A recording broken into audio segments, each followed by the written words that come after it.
Hello friend, good afternoon to all of you. Today we are going to learn a story.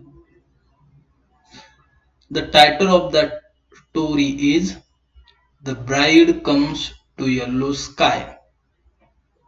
This story is written by Stephen Crane. As we know, Stephen Crane is one of the most celebrated writers of American realistic, naturalistic, and impressionistic literature. He grew up in New York, New Jersey, and he is youngest in his family of 14 children. Stephen Crane inherited a love of writing from his father and mother, both of whom wrote religious articles. At the age of 14, Crane wrote his first short story, that is entitled as Uncle Jack and the Bell Handle.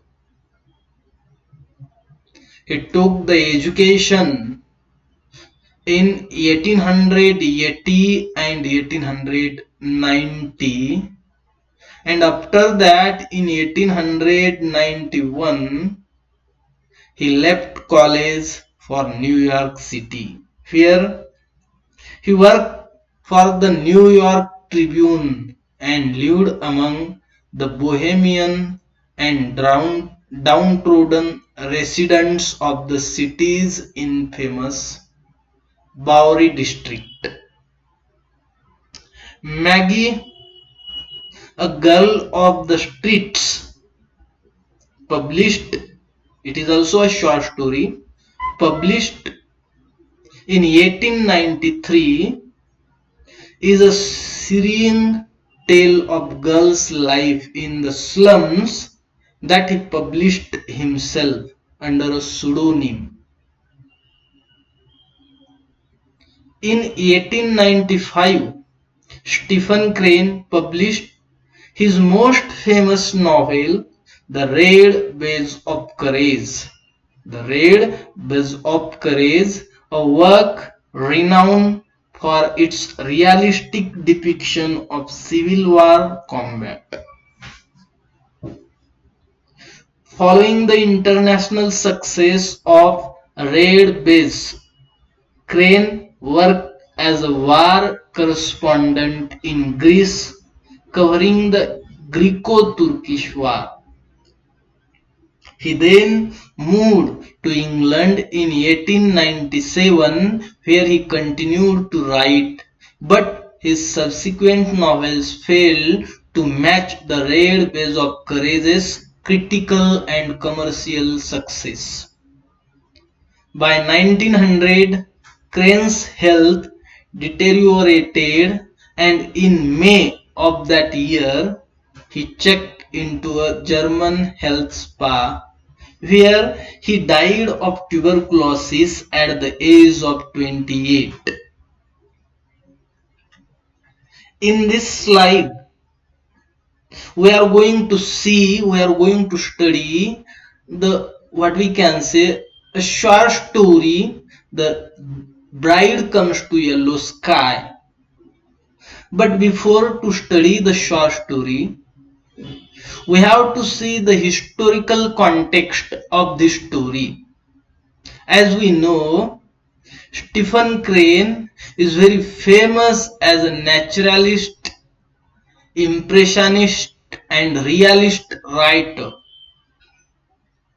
Literary naturalism emerged as an outgrowth of realism. What is naturalism? Naturalism comes from the realism, emerged as an outgrowth of realism, means naturalism has its root in realism.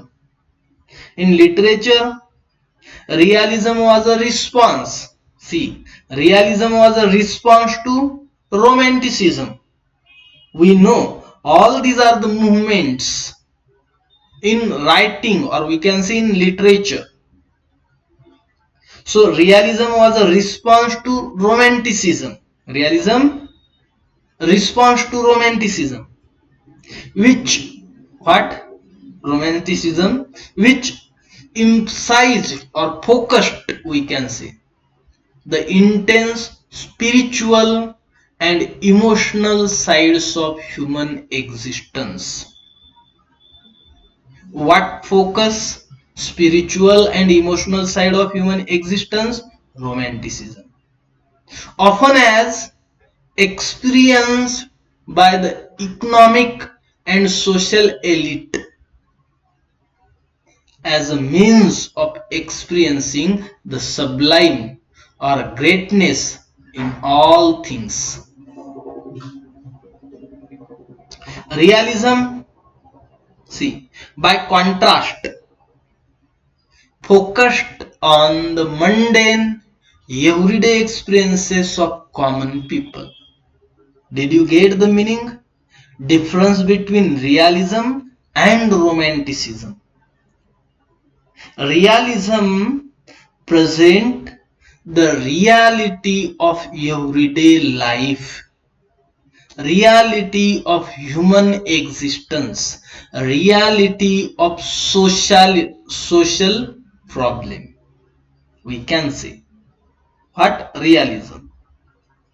But romanticism present spiritual and emotional side of human existence.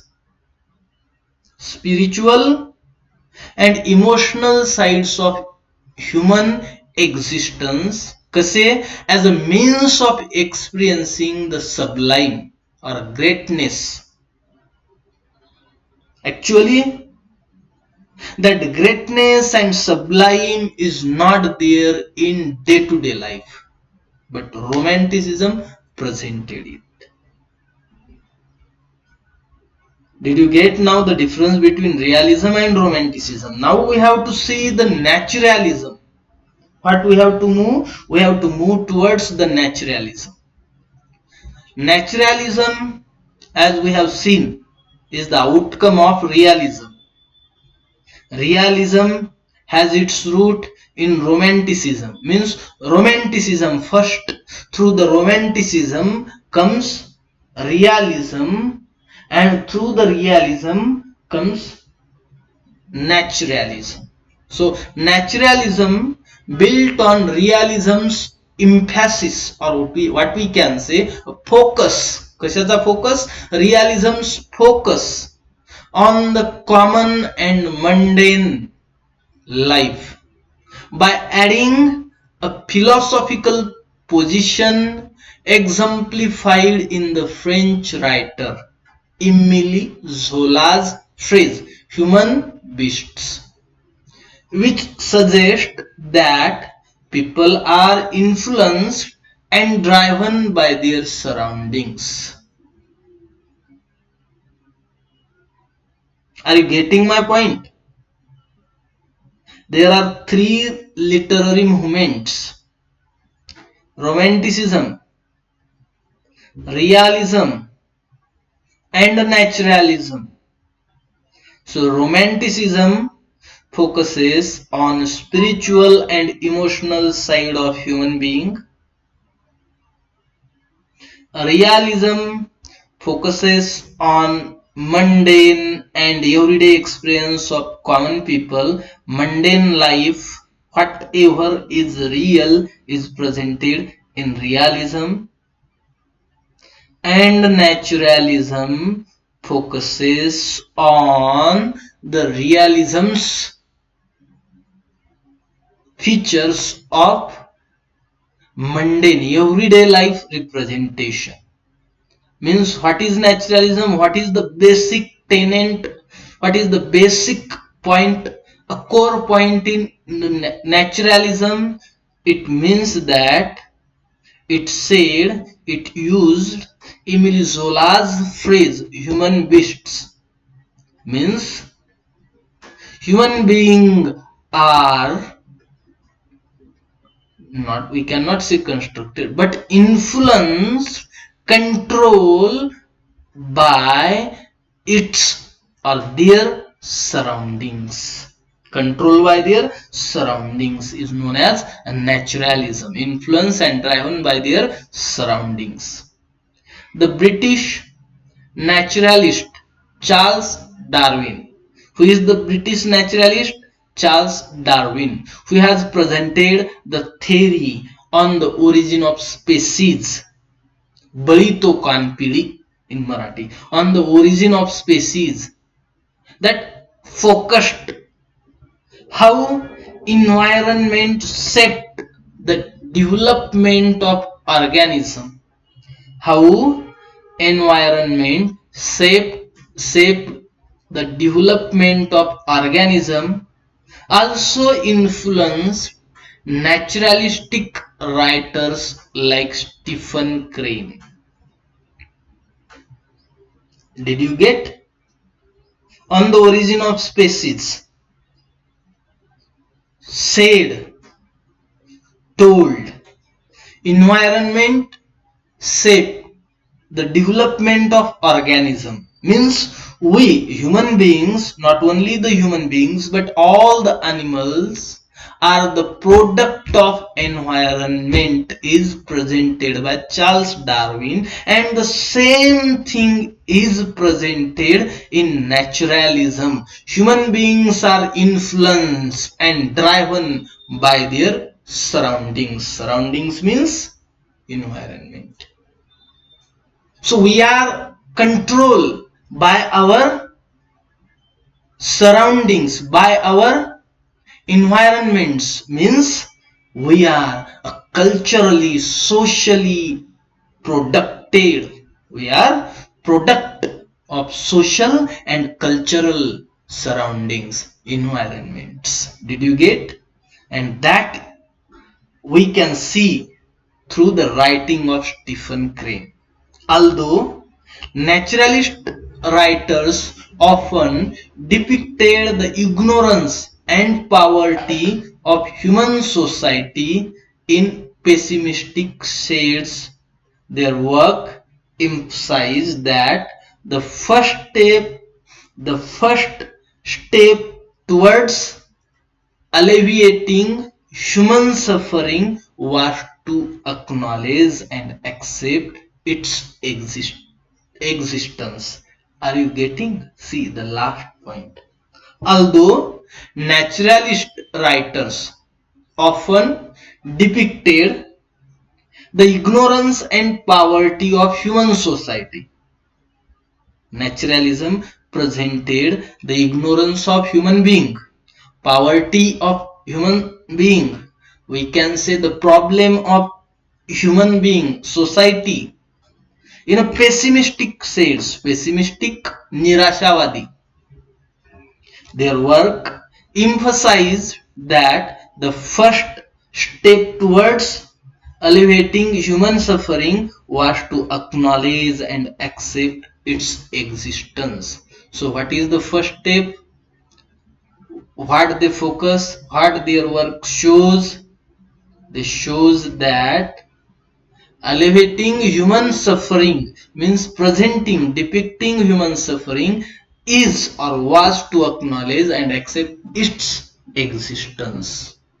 So in this slide we have seen three literary movements: romanticism, realism, and naturalism. We know romanticism in literature started, I am speaking about England, or what we can say English literature. Romanticism started by Wordsworth and Coleridge, and they focuses on human emotions. This is an American literature, and here we do not know, but Thoreau and these people, Walt Whitman, are the exponent we can figure in romantic movement. So here romanticism focuses or emphasizes on spiritual and emotional side of human beings. Okay, romanticism. Now realism focus on mundane, everyday, real life or a fact of society, mundane, everyday experience of common people is presented in realism, and naturalism goes beyond it. Naturalism presented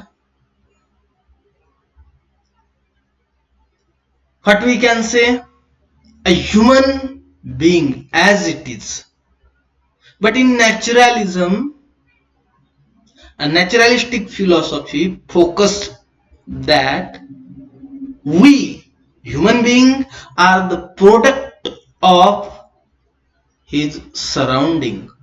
Human beings are the product of socio-cultural condition. And to prove that, we have seen Charles Darwin's theory of origin of species. It also said that how environment shape the development of organism also influence naturalistic writers like Stephen Crane. Are you getting? So these are the three things we have seen in this slide. See the next slide. So before to start the next slide, I want to explain a few things. Why we have given too much time to romanticism, realism and naturalism? Because Stephen Crane, a well-known American short story writer, novelist, is using all these things in his writing. So the present story, the bride comes to yellow sky, is a depiction of reality, naturalness, and what we can say, romanticism. All these things combinedly presented by Stephen Crane in the story through his character, a bride. His name we will mention later on in the story. So, this is the historical context of this story. Now we are going to see the plot summary of this story. See how the story begins. What is the title of the story? A bride comes to yellow sky. A bride, we come to know. Yellow sky is a town, is a name of one town. See, how is the beginning? A train heads west. Heads west means west कडे निघाली. कुठून? San Antonio. Just remember it. A train heads west from San Antonio. San Antonio पाशी train होती आणि तिथून कुणीकडे निघाली ती वेस्ट कडे.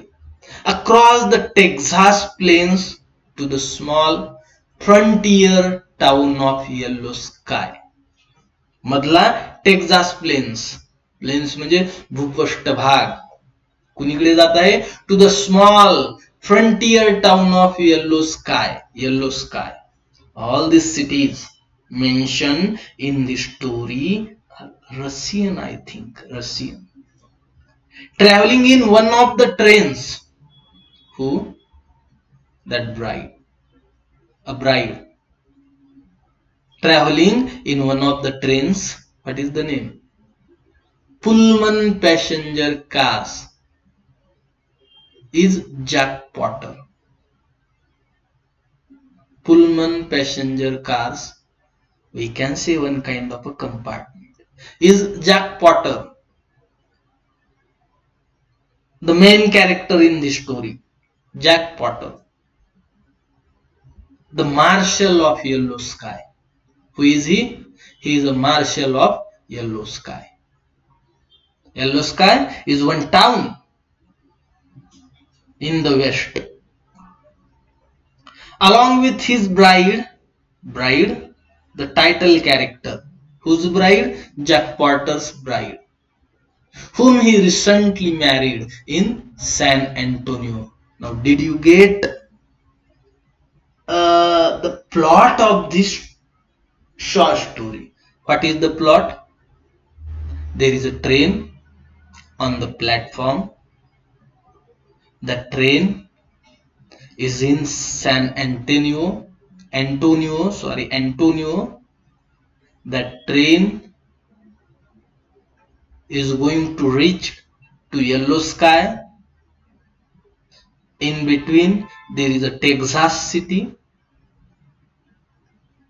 The couple, newly married couple, is there in that train in one compartment. The name of that compartment is Pullman Passengers Cars. And who is that couple? Jack Potter and his newly bride. They are going to move towards yellow sky from San Antonio, because in San Antonio Jack Potter married one girl. Who is Jack Potter? Jack Potter is the marshal of yellow sky. We can say marshal means mukhiya, head, yellow sky townचा. Both newly bride and Jack Potter and the bride are happy. Yeah, they have just married, so that they will be happy, but nervous about their new status as a married couple. Means they have a pressure on their mind, because they did not know to each other. They just came together as wife and husband, so that they have a pressure. They want to know each other. The bride is wearing a cashmere and velvet dress. What she was wearing, what was there in her body? Cashmere and velvet dress. And she worries that such pretty clothing, pretty means a very beautiful, attractive clothing, is unbecoming of a rather common woman. Unbecoming of a rather common woman who is used to domestic duties such as cooking. She worries that such pretty clothing is unbecoming of a rather common woman who is used to domestic duties such as cooking. See, we come to know that before the marriage of that newly bride, she was just a worker in the house. A domestic duties she was performing. She was cooking and doing all the domestic things.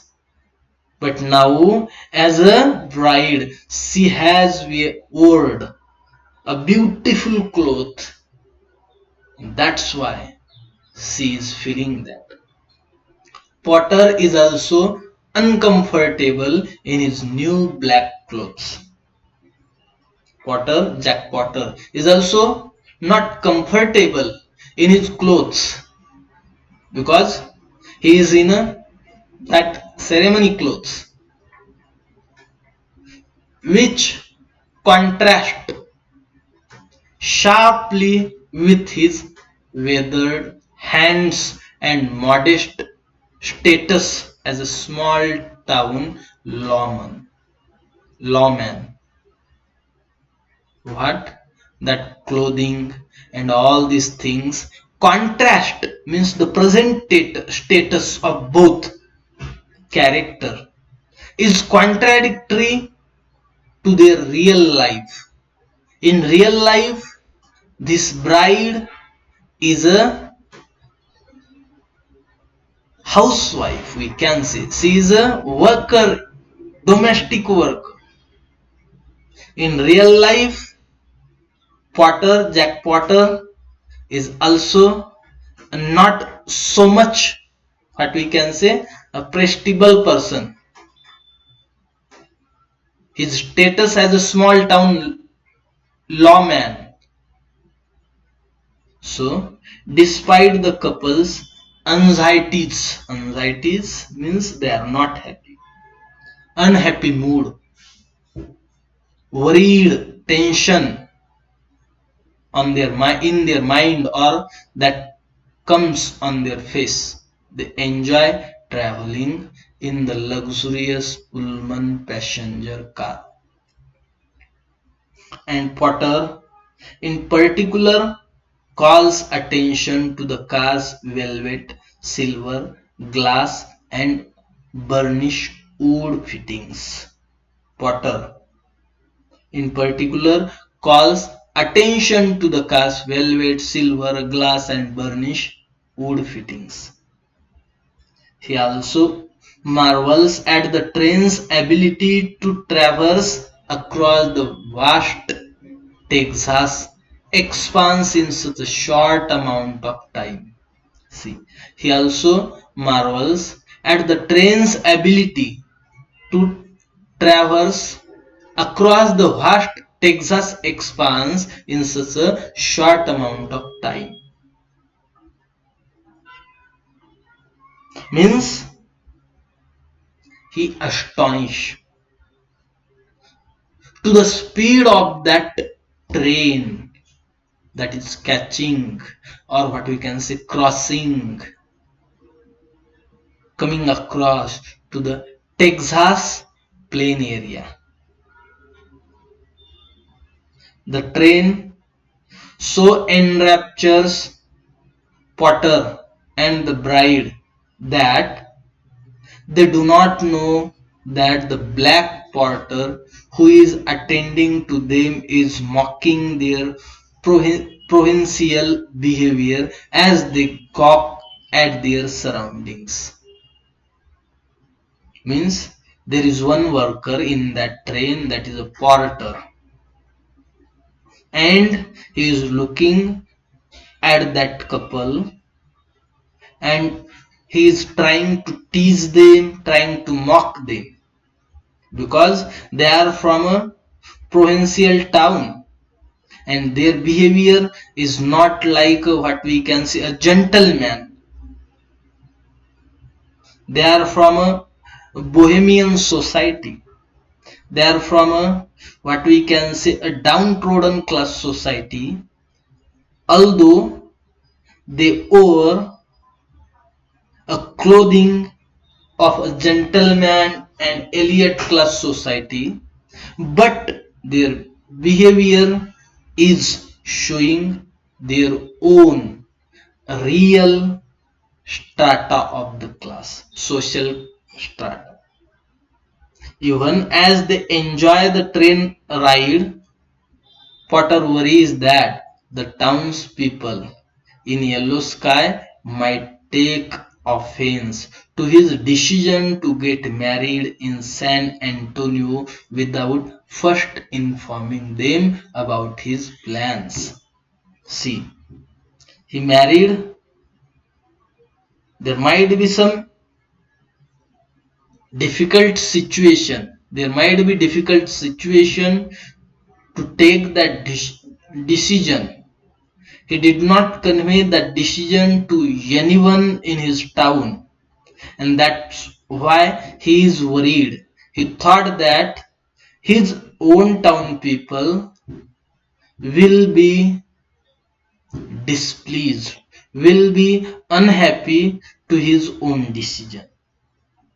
He is therefore eager to arrive in Yellow Sky quietly and without any welcoming fanfare, so that he and his bride can slip unnoticed to their new home and reveal their marriage later. See in the next slide. Meanwhile, at Yellow Skies Very Gentleman Saloon, Yellow Skies Very Gentleman Saloon, three Texans, a drummer, and two Mexican shepherds sit at the bar. Very Gentleman Saloon. The barkeeper tends to the patrons, while the rest of the town rests quietly as evening sets in. The drummer regales the other patrons with stories until he is interrupted by a young man who enters the saloon to exclaim that Scratchy Wilson, the town desperado and the last remaining member of the local outlaw gang, is drunkenly prowling the streets with two loaded guns. See, the drummer regales or tells the other patrons with stories until he is interrupted by a young man who enters the saloon to exclaim that Scratchy Wilson, the town desperado and the last remaining member of the local outlaw gang, is drunkenly prowling the streets with two loaded guns. Upon hearing this news, the bar patrons grow silent and fearful, and the barkeeper swiftly bars the saloon's door and windows. The drummer asks who Scratchy Wilson is and why he inspires such fear. The patrons explain that Scratchy might shoot someone, and the only man who can stop him is Marshal Jack Potter, Wilson's long-time nemesis, who is away in San Antonioच्या बाहेर. The barkeeper tells the drummer that although Wilson is perfectly pleasant when sober, when drunk he poses a mortal threat to anyone who crosses his path because he is a perfect wonder with a gun. He is a perfect wonder with a gun. At the main hole up in the barricade saloon, Scratchy Wilson walks down Yellow Sky's main street. He wears a maroon flannel shirt and decorated boots, all made in New York. Fueled by too much whiskey, Wilson whoops and hollers into the night while brandishing his two revolvers, but the sleepy town responds to his belligerence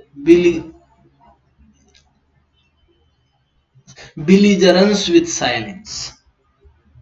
He bangs on the weary gentleman's door and demands more drink, but he is unable to break in. Furious, Wilson decides that only his old nemesis, Jack Potter, will give him the fight he craves. So he heads to Potter's house.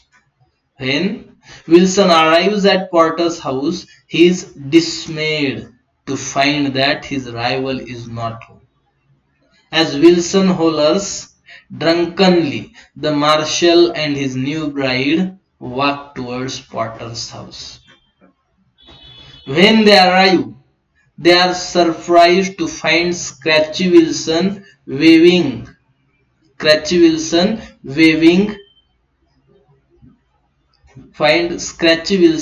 waiting there. Wilson accuses Potter of trying to sneak up on him. He draws his guns on Potter and demands a shootout, but Potter tells the outlaw that is unarmed. Wilson refuses to believe that Potter is unarmed, but Potter tells the outlaw that if he wants a shootout, he will have to shoot first. Still flustered, Wilson asks Potter why he is not carrying a gun. Potter informs Wilson that he is unarmed because he just returned from San Antonio with his new bride. When he introduces Wilson to the bride, Wilson is dumbfounded, unable to process the fact that his long-time nemesis is now married. A deflated Wilson puts his revolver back into their holster and slinks away, his boot leaving funnel-shaped prints in the soft sand.